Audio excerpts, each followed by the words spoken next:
ما بتستفزني. هلا بتعرفوا شو طلعت آلية التعيينات؟ تركيب ملفات، هي طلعت الآلية.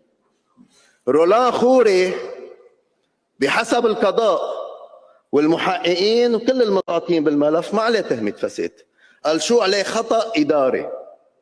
طب إذا في خطأ إداري، إذا في هذا لازم يتحاسب فيه انترا والكازينو ووزارة المالية ووزارة السياحة وكل الدولة اللبنانية وهيئات الرقابة، كل يلي وافقوا على عقد طلبته وزارة المالية، مش بس وافقت عليه، طالبت فيه بكتب خطية، وعم تقبض إلها 2.5 من وراء هيدا العقد. شو نعمل؟ هيدا الإصلاح.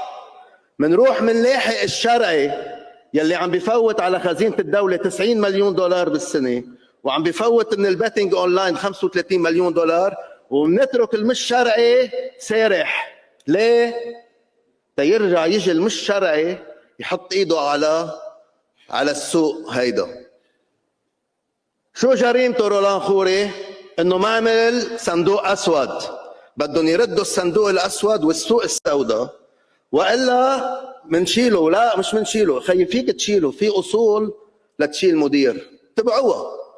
في اصول لتجيبوا شركه تتقاسم معكم، اعملوا مناقصه، بس مش بتحطوا الاوادم بالحبس وبتحكوا عن اصلاح. وهذا الحديث ما رح يخلص هون.